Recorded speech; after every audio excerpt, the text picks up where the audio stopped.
Hello everybody, welcome back to XTX Tutorial.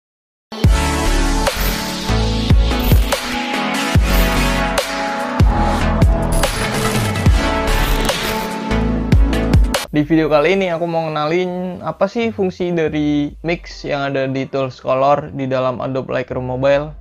Mix di Adobe Lightroom Mobile ini biasanya kalau di Adobe Lightroom PC itu namanya HSL atau color. Jadi HSL adalah Hue, Saturation, and Luminance atau Hue, Saturation, and Lightness. Ya, inti dari mix ini adalah berfungsi untuk mengatur HSL tersebut per kanal warna. Nah, sebenarnya kita bisa ngatur saturation secara keseluruhan di foto menggunakan color tools. Di situ ada saturation and vibrance, tapi itu mencakup keseluruhan yang ada di foto tersebut. Nah, misal kita pengen pop upin satu warna, ya caranya pakai mix ini. Nah, buat contoh di sini aku pakai gambar solid color merah. Nah, pertama-tama kita ke color tools, terus di bagian kanan atas kan ada mix tuh. Nah, karena di foto ini hanya ada warna merahnya, kita ke kanal warna merah.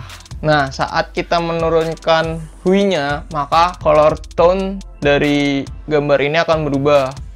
Dan saat kita merubah saturation-nya ke atas, warnanya akan menjadi pekat atau sebaliknya akan menjadi pudar saat kita menurunkannya.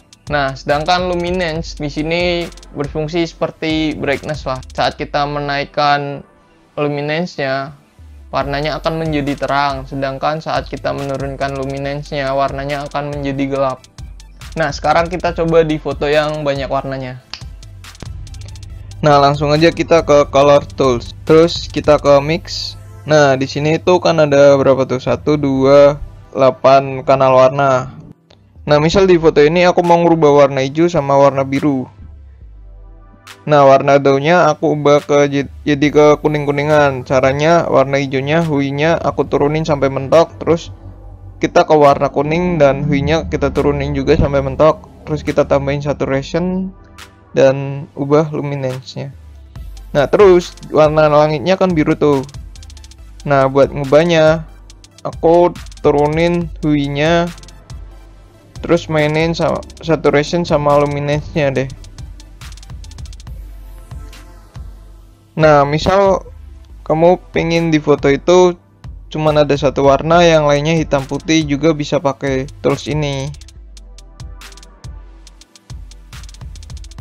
Nah, kira-kira gitu fungsi mix di color tools yang ada di Adobe Lightroom CC Mobile. Kalau teman-teman ada yang belum jelas, bisa tanyain di kolom komentar atau DM ke Instagramnya XTX Creative. Terima kasih and see you on the next video.